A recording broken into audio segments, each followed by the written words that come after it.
Cap al 1930, Cambrils era una població del Camp de Tarragona que no arribava als 4.000 habitants. Els cambrilencs vivien a la vila, 1 quilòmetre terra endins, a la platja al voltant del port i en nombrosos masos escampats per tot el terme. La Guerra Civil de 1936-39 va portar a Catalunya una nova modalitat d'atac. Per primer cop a la història, la rereguarda es convertia en objectiu dels militars sublevats i la població patia la guerra com una realitat que els amenaçava intermitentment. Algunes viles i ciutats van ser molt castigades. A Cambrils, alguns dels motius que expliquen els freqüents atacs són, d'una banda, les infraestructures de comunicació. Cambrils tenia port marítim, estació de ferrocarril i carretera nacional, i d'altra banda, la proximitat de ciutats com Reus i Tarragona. Ambdues circumstàncies afavorien l'enviament de tropes i municions cap al front de guerra. A més, com a municipi de la costa, Cambrils va haver de destinar importants esforços a construir fortificacions i llocs de vigilància que els havien de protegir d'un hipotètic desembarcament que mai no es va arribar a produir. El primer atac de l'aviació es va realitzar el 19 de juliol de 1937. En aquell moment, a Cambrils no s'havia construït encara cap refugi públic on la població pogués amagar-se. Es fa avinent que en els casos de bombardeig que poguessin repetir-se tothom observarà les següents prevencions. Al produir-se l'alarma s'apagaran immediatament totes les llums, s'abandonarà tot seguit la població i es procurarà situar-se en despoblat posant-se totalment ajegut a terra. Per cap motiu ni excusa serà permès encendre foc ni llum de cap mena, ja que si algú ho fes seria castigat amb el màxim rigor perquè donaria lloc a un greu perill. Cambrils, 23 de juliol de 1937. L'alcalde. L'objectiu dels bombardejos sempre és doble. Per un costat, els objectius militars, com podien ser el port a baix a la platja, podia ser la línia fèrrea, carreteres, però després també hi ha un altre objectiu que és aterroritzar la població, és a dir, posar la població al límit que és un atac de nervis, és a dir, perquè els atacs podien ser diürns o podien ser nocturns. Llavors la gent, clar, degut a aquesta circumstància, estava pendent contínuament de la possibilitat d'un atac. Molts van optar per anar a viure als masos, que era una zona més segura, però hi va haver gent que es quedaven al poble i aquests havien de baixar als refugis quan tocaven la sirena. Els avions venien de Mallorca, venien de Heinkels, Savoyes, Junkers, aquests avions venien des de Mallorca i llavors començaven per Hospitalet i anaven pujant. Feien Hospitalet, Cambrils, Tarragona, el port, tornaven per Reus, donaven el tomb i se'n tornaven cap a Mallorca. Aquí la defensa interior era molt feble i llavors podien bombardejar diurn i nocturn amb tota tranquil·litat.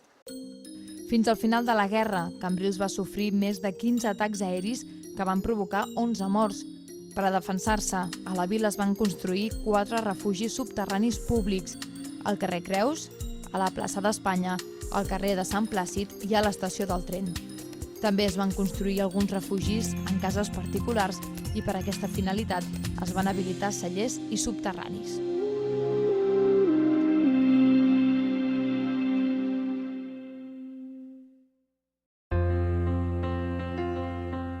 L'any 2006, les obres que es van fer al carrer Creus van posar al descobert l'únic d'aquests refugis que es conserva íntegrament.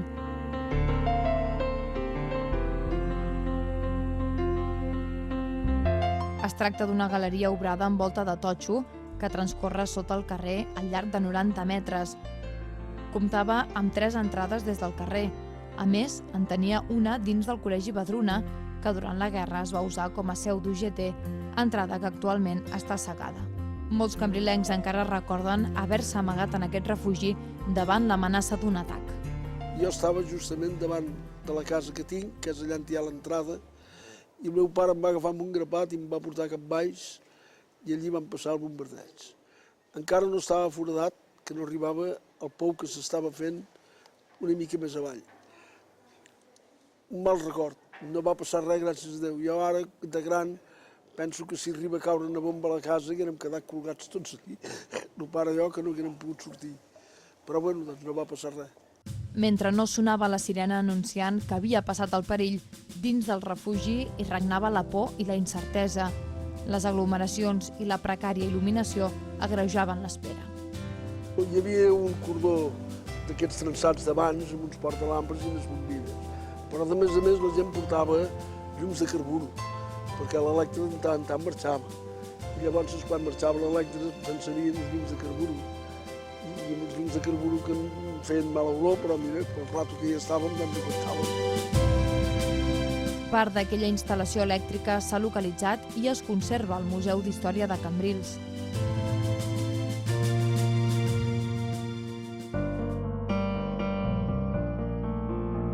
La defensa antiaèria es mostrava totalment insuficient i els veïns es consideraven indefensos davant dels atacs. Però hi havia els caces de Reus que sortien, una vegada veien els avions i sortien en busca d'ells. El que passa és que aquí deien, potser els malpensats o com digues, que quan sortien els caces de Reus, aquells ja marxaven. No ho sé, potser tampoc no hi havia temps. A l'escola ens ensenyaven que tots els crios del poble portàvem un fil penjat amb un bastó i ens deien que quan tiraven les bombes s'havíem de posar el bastó a la boca. I nosaltres, quan baixàvem baix als refugis, clar, el primer que fèiem era posar aquest bastó. Esclar, estàvem espantats, no cal dir això. Però doncs, no hi van passar mai masses hores dins, perquè tocava la sirena, baixaves baix i al cap de mitja hora o així ja tornava a tocar, que ja podia sortir. Aquí, al carrer de Sant Pau, hi vivia un matrimoni que deien que es quedaven a dormir baix. Tenien por i que a la nit, quan no hi havia ningú, s'anaven cap baix a dormir baix. Molt a prop, a la plaça d'Espanya, hi havia un altre refugi davant de la casa de l'Ajuntament. Part del seu traçat recorria al carrer Borràs. Quan sentíem la sirena, que tocava la sirena, clar, ho teníem a prop, venien cap aquí, que aquí hi havia les escales, que tirava cap baix aquest refugi, que encara s'estava fent, que ens va acabar d'arribar, perquè només agafa tot aquest carrer d'aquí, del carrer Borràs, i tenia d'arribar amb el de la plaça, i no es va acabar de fer. Els vigies que avisaven de la proximitat dels avions no comptaven amb radars que poguessin detectar-los a llarga distància i s'havien de refiar únicament de la vista i l'oïda. Per això, quan sonava la sirena, la població sabia que l'amenaça ja era molt a prop i en 1 o 2 minuts els avions sobrevolarien l'espai aeri del municipi. Calia deixar ràpidament allò que s'estigués fent i córrer cap al refugi més proper. Es feia impossible portar una vida quotidiana normal. Hi havia un barber que tenia, que afeitava, se'l deixava i marxava cap aquí baix, ja se va vindre amb la navaja i tot. Ja vulgui dintre. El senyor allò tenia molta por, també, no?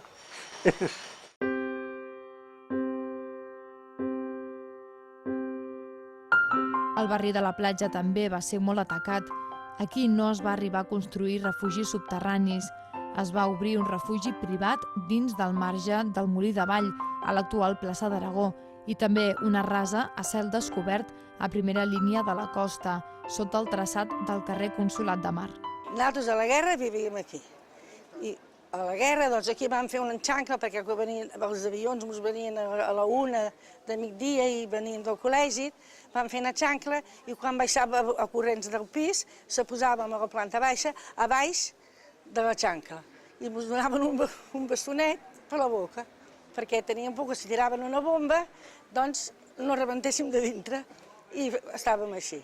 I cada corrent, tothom amunt i avall, i això arribava fins cap allà baix. Aquesta rasa, que circulava per sota del carrer Consolat de Mar, just davant del moll, s'estenia des de la part posterior de la Torre del Port fins a l'actual carrer de Sant Pere.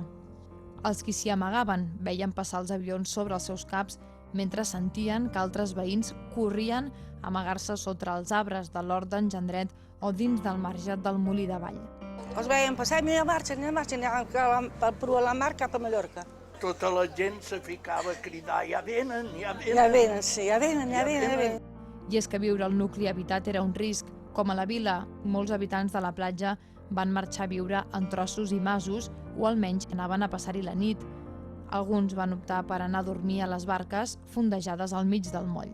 Quan era cap al tard, doncs venien els avions aquí a bombardejar i agafaven els pares i ens prenien altres petits i ens prenien a la barca, que tenien barca. I dormíem allí tota la nit. I quan ells havien de marxar, ens baixaven amb un botet cap a casa, cap aquí, i ells se n'anaven cap a la mar. Tots aquests refugis es van construir gràcies a l'esforç dels cambrilencs que hi van contribuir de diferents maneres. Amb els homes joves cridats a files, l'única mà d'obra que quedava al poble eren els homes grans, les dones i la canalla. Els paletes i els constructors de mines d'aigua van aportar els seus coneixements per a obrir les galeries i revestir-les de maons procedents de les bòbiles. Hi havia un home que li dèiem el carranca, que feia anar el torn de pujar a la terra. Vèiem gent gran que treballava en baix, que dèiem que eren els minadors, la gent que sabia fer mines, que tenen més o menys, estaven acostumats a treballar a la terra, tot gent gran, Llavors els paletes del poble. Per construir-lo es va obrir un pou al mig del seu traçat per on s'extreien els materials amb un torn. Allà al mig del carrer, una miqueta més cap allà, hi havia un pou per treure la terra, per no transversar tota la terra cap aquí. Hi havia amb un torn, no? En un torn hi havia dos homes que treien la terra i la posaven dalt, preparaven. Aquesta edat d'Eixample no estava... La van fer altres, totes les criatures i els pares. Ai, doncs amb d'allò, Amb pales i pics. Sí, i pics i allò que fan la gent. I treien la terra? Treien la terra i es posaven a sota, tots allí cabadets. Actualment, la memòria dels refugis i d'altres espais relacionats amb la Guerra Civil està sent recollida per l'Arxiu Municipal de Cambrils i el Museu d'Història de Cambrils. En els propers mesos, l'Ajuntament de Cambrils obrirà el refugi del carrer Creus a les visites públiques dins del Pla de Barris del nucli antic de Cambrils. Aquestes actuacions compten amb el suport de la Direcció General de la Memòria Democràtica de la Generalitat de Catalunya. I és que els llocs, els testimonis de les persones, les fotografies i els documents escrits ens acosten a les vivències d'una de les èpoques més dures de la història recent de Cambrils.